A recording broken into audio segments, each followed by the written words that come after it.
Yeah, boy, it's like pick one of the days from the weirdest period of your entire life, right?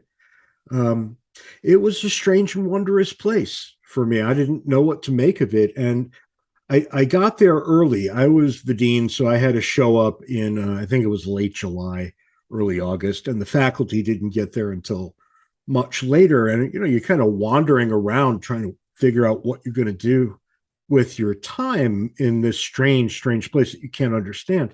And I started walking around, and people think maybe you get there and you have a Mercedes with an armed guard with bulletproof glass. No, no, no. They brought me to my apartment. They handed me the key. They said, "You live there. See you in a couple of weeks." And you're on your own, and you start wandering around.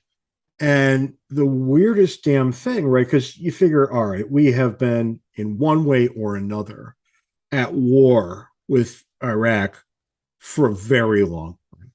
And I was very reticent to leave the apartment. I didn't know what I was going to find. I knew that if I lived in a place that a foreign country had been attacking for years, I would not be sympathetic to any of those people who came into my neighborhood, right? Esto es La Inquietud con Garret Edwards, el lugar donde hay más preguntas que certezas.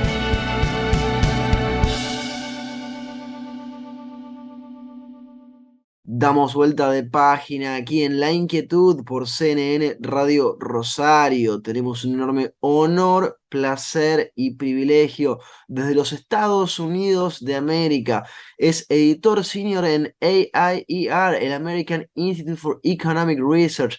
Es también el co-host de Words and Numbers, Palabras y Números, un podcast de muchísimo éxito. Fue también decano de la American University of Iraq-Sulaimani y también sirvió como director de programas académicos en el Institute for Humane Studies en Esta, donde también fue Senior Research Fellow.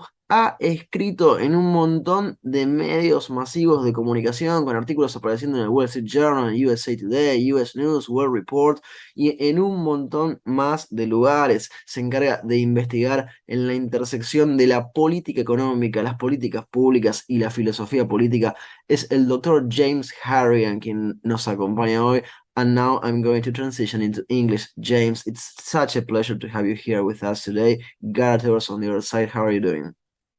I'm doing great. I think I understood 8 or 10 of those words you just said. Very good to be here. That's like a lot. I mean, Spanish is a hard language, and I get that. And we're so glad to have you here with us. So, since you mentioned words, I'm a big follower of Words and Numbers. What's Words and Numbers for people in Argentina that maybe are not aware of it? Sure. It's a podcast that my writing partner, Anthony Davies, and I started doing, I don't know, some years back. And we didn't have any expectations. Honestly, I thought we would do it for a few months and then it would disappear. But something strange started happening. We got lots of people listening. And just, I think, 2 or 3 months ago, we had our 1 millionth download.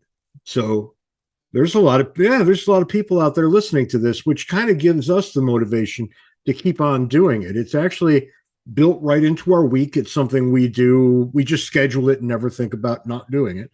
And in all these years, we've never missed a single week. Nope. It's kind of amazing if you think about, how often in the last 4 or 5 years were you sick? How often did you just not feel like doing an extra hour or 3 hours or 5 hours of work during the week? And yet we always just did it. Even when poor Aunt landed in the hospital, we found a way to keep doing it. And that's just it, right? We found a way. Because when you want something, when you put your mind to something, there is a way. You might not see it right away, but usually if you work hard enough, it finds you. Do you have a favorite episode, James? I don't think I really do. And it's a weird thing. As soon as we're done recording it, I forget all about it. It's like a mother thinking about the pain of childbirth. All of a sudden, my brain goes still, and people send me email and they say, "You're an idiot when you said this." And I'm thinking, did I say that? I don't know. I don't remember saying that. And And that's a kind of a strange place to be, right? So do I have a favorite? I think if I did, it would be the 4th of July episodes that we do with Rob McDonald, who's a professor, a history professor at West Point. And maybe it's because I know the same material he does, and maybe it's because we each have a bit of a reverence for Jefferson and the 4th of July. I don't know what it is exactly, but when we push stop after recording those episodes, I'm always pretty happy. People used to think, James, that radio was going to die. Then podcast came, then radio kept alive. How do you feel about podcasts on radio nowadays in 2022? I'm completely thrilled with both podcasts and radio. I think there's plenty of room in the world for both. I split the difference and do most of my listening on what the hell was that? Sirius XM in the car. And what's the little green one here? It is Spotify. So I've taken I'm a little older. I forget these things from time to time. but I'm on Sirius or Spotify almost all day. And those are kind of like radio broadly construed. I still listen to the radio in the car. I'm happy to. Local sports on the radio, right? So my life is filled with wonderful sounds that come as a result of all of these services. Did radio have to reinvent itself? Yeah, I think so. And I think when you're forced to reinvent yourself, and that's when you learn whether you can do it or not, whether you'll sink or swim. That separates the men from the boys. And if you're able to consistently reinvent yourself over time, good for you. You're probably going to work really well. You're probably going to have a great life. When you dig your heels in and you say, this is what I do and I only do this, well, you'll have a job for a while. Do you think people like to listen to things because they are, like the obvious answer, multitasking, or because they like to just gather around to something and imagine it instead of seeing it? Yeah, I don't know. And I was talking to a guy today who listens to books on tape, right? And he says he listens in his living room with his wife with the lights turned off. So that's interesting. That couple clearly wants to imagine it for themselves, right? And for some reason, it's important they do it together, which I find very interesting, right? My wife and I used to listen to a radio show called The Prairie Home Companion with Garrison Keillor. Was very big on American Public Radio for quite some time. And I have some pretty good memories of just sitting in a room listening to a radio show, right? So I don't know. I know that I listen to things, not always because I'm interested in the topic, but because I don't know anything about the topic. So how can I get up to speed where I can talk about something intelligently for a few minutes? I could usually find a podcast or two that helps me answer those kinds of questions. If there are other parts in the day when I would just prefer not to be alone and having somebody else talking to me, even if it's through a speaker, seems to be like a connection with another human being. And that's hard to find, really. But when you do, you learn to appreciate it. James, you record your podcast, you write a lot, you also edit a lot. How often do you go back to the things that you do to reread them or to re-listen to them? Almost never. You find in my world and in the life I lead, you have to have done something, typically in graduate school, that qualifies you for a certain kind of job. And there's a smattering of jobs that you could be qualified for if you get a PhD. And my PhD was in political philosophy. So the things I was qualified to do are vanishingly small. I could, generally speaking, work as a professor in a university, which I did for quite some time. And then, life happens and you realize that job might not be as great as you thought it was going to be. And it doesn't really pay anything either. And this kind of makes life a little bit annoying. So you start looking for other things. And for me, that other thing had me going to Iraq to become the dean at the American University of Iraq-Sulaimani. When I came back from that job, what I found out was that I was more qualified to do all kinds of other things. People liked hearing the stories of that place. So, they always listened to me at a job interview.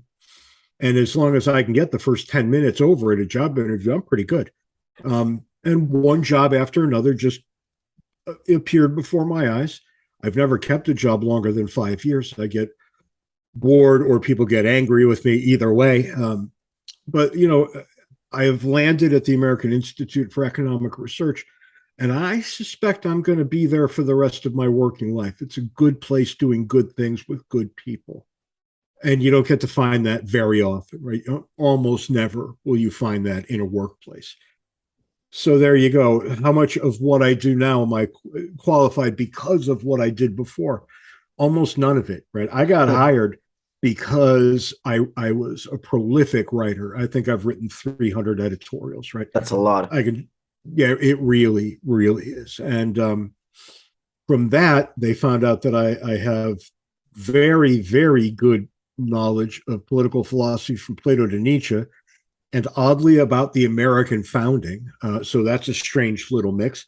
And then a bunch of years ago, I took up with accountants, and almost all of the 300 things that I wrote were about economics. That's interesting. So and that's what qualified me, right? I'm a political scientist up at the American Institute for Economic Research, but only because I had shown a real aptitude for economics over the last few years. When people write highly specialized articles and I have to edit them, I can generally follow, right? It's not blown right by me. And the technical aspects are a little out of my pay grade. So I bring other people. I just say, hey, tell me what this really means. But by and large, I can work my way through that material day by day without any help or difficulty. So, when maybe the people who are listening, if they're young, don't think of what you're going to do. Think about all the things you might be qualified to do. And that's a way more interesting way of looking at the world. My partner, Anthony Davies, says this all the time. He says, if you're 15 or 20 years old right now, the job you're going to have for most of your life hasn't been invented yet. The best you can do is prepare yourself for everything. And if you want to prepare yourself for everything, a good liberal arts education is exactly what you want. Go learn a little bit about everything. James, you mentioned so many interesting things and threads to follow there. I'm gonna take you at least a little bit to your time at the American University of Iraq-Sulaimani, because when I was there at the AIER, you mentioned so many good anecdotes from your time there. You even said yourself just now that people always love your anecdotes from that time. One that you'd like to share? I mean, I remember your shared one when it flew away, but that one was a great one. Yeah, boy, it's like pick one of the days from the weirdest period of your entire life, right? It was a strange and wondrous place for me. I didn't know what to make of it. And I got there early. I was the dean, so I had to show up in, I think it was late July, early August, and the faculty didn't get there until much later. And, you're kind of wandering around trying to figure out what you're going to do with your time in this strange place that you can't understand. And, I started walking around, and people think maybe you get there and you have a Mercedes with an armed guard with bulletproof glass. No. They brought me to my apartment. They handed me the key. They said, you live there. See you in a couple of weeks. And, you're on your own and you start wandering around. And the weirdest damn thing, right? Because you figure, all right, we have been in one way or another at war with Iraq for a very long time. And I was very reticent to leave the apartment. I didn't know what I was going to find. I knew that if I lived in a place that a foreign country had been attacking for years, I would not be sympathetic to any of those people who came into my neighborhood, right? But I tried to be kind and polite. It's very difficult when you don't speak the language, but you can do it.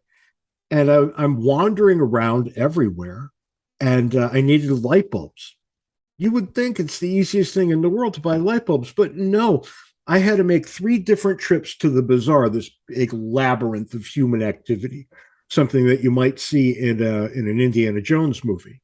And I finally find that section that specializes in light bulbs, and there were 4 light bulb shops right next to each other. Pick one. So I walked in, and the guy asked me a question I could not understand. And I pointed at light bulbs and pretended to be flipping a switch. And he went, yes. And he got me a bunch of light bulbs that were all wrong. And I found the ones on the shelf that looked right. So I grabbed a bunch and I put them on his desk. And he looked at me and he went like this, which meant just go, take them and go. Just like that. And yeah. And I said, and I broke out my wallet and gave him money and he wouldn't take it. And he started weeping. He started crying. And he came around the desk and hugged me. And he said, "No money, George W. Bush." What?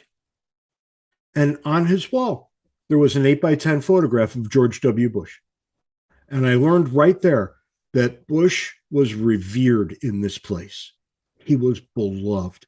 And I could tell you that he would get a better welcome in Iraqi Kurdistan than he would in any city in Texas. Incredible. And I was not expecting this.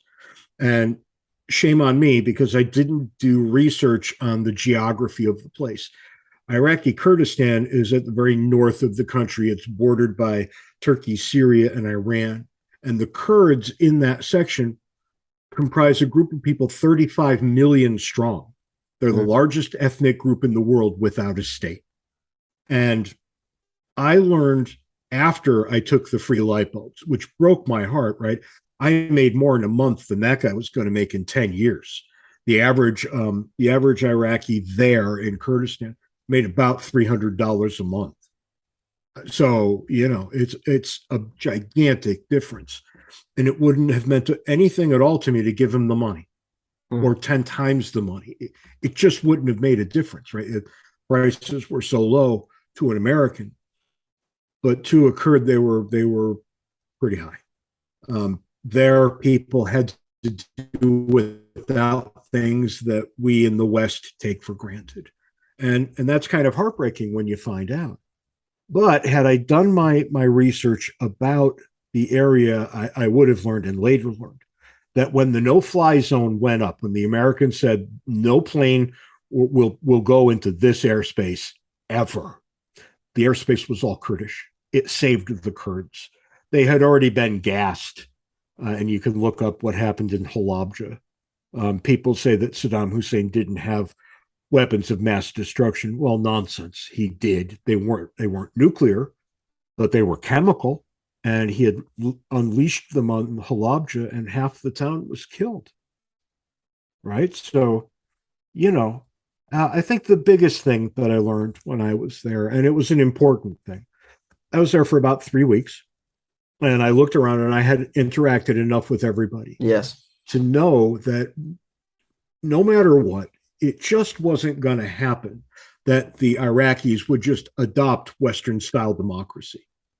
And it turns out they didn't want it. Any of them. None of them wanted it. They wanted other kinds of things that were not unreasonable. They wouldn't be things that I would have chosen, but I understand why they wanted them. And so on about the third week, I realized that nothing we did, and by we, I mean the United States and the coalition broadly construed, nothing we could have done would have changed the answer. And I figured that out in 3 weeks. Why didn't the Bush administration send somebody over for 3 weeks? It would have changed a lot of things. Many, many people who died would have lived. And I think about that a lot. I think everybody should think about that at least for a while. James, thank you for sharing that with us and our audience. I'm very happy to. I'll take you to the US now, since you mentioned what the US could have done. How worried are you about the current state of the US? I'm very concerned. And I'm very concerned not only for the US, but for all of the West, actually. I think we have runaway budget problems that we are not going to be able to solve. At this point, math has won, right? It's not the kind of thing that we could just go fix. and sooner or later the dollar will collapse, and with it a whole lot of other countries who deserve better than what they're going to get too. I don't know when this is going to happen. I just know that it will happen. So take anybody who predicts timelines with a grain of salt. Politicians are always able to kick things down the road, right? So politicians are very, very nefarious in the way that they go about budgetary concerns. And it's going to be a problem. We have a $30+ trillion deficit right now, or debt right now. How can we pay that off? We can't. Here's what it would take. Just kind of humor me for a second. Sure. We would have to cut 15% off the U.S. budget. It's already impossible. No politician would ever cut the budget 15%, and it's an over-the-top cut. Every single thing needs to be cut 15%.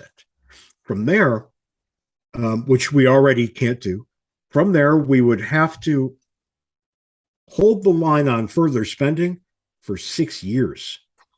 6 years, you couldn't increase government spending at all. After the 6th year, you can increase government spending in lockstep with GDP increases. So if the GDP is up 5%, congratulations, you can spend 5% more. And if we did that, we would be able to pay off the debt in 100 years. Right. It's ridiculous when you hear that last part. It's asinine. It will never happen. We don't have politicians committed to doing this in the first place. So what will happen? The debt will become so large, and that the United States government will spend more on interest on the debt than it will spend on anything else. And when that happens, you'll know that a collapse is just around the corner. And when the government realizes that the collapse is just around the corner, they will monetize that debt. They will pump the entire world with dollars, which would devalue the dollar even more. Right now, will look like child's play. Yeah, we'll get the ripples in Argentina of that one.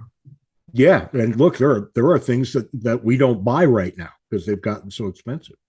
But what happens at the end of this road is going to be so much worse. And it's going to make the Great Depression of the United States in the early 20th century, it's going to make that seem like a walk in the park. And I am very, very concerned about it.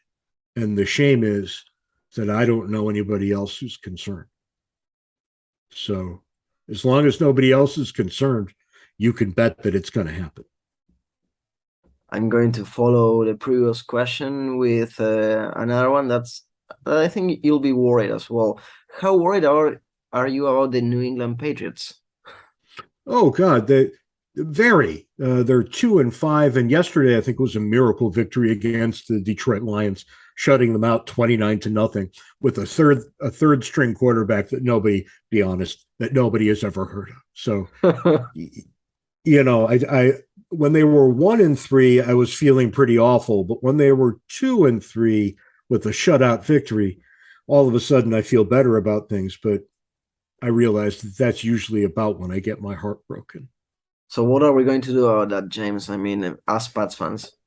Yeah, I don't think I can do anything. I try to call Bill Belichick on the phone every now and then, but he doesn't pick up. Yeah, he's not answering. No, that's right. I think we have to let people who know what they're doing do their jobs. That's what Belichick always says, right? Do your job. So, Bill, do your job. But I'm sure he's already doing that. He's the best coach in the world for a reason. But I'm glad to hear that all the way down there, you are, in fact, a Pats fan.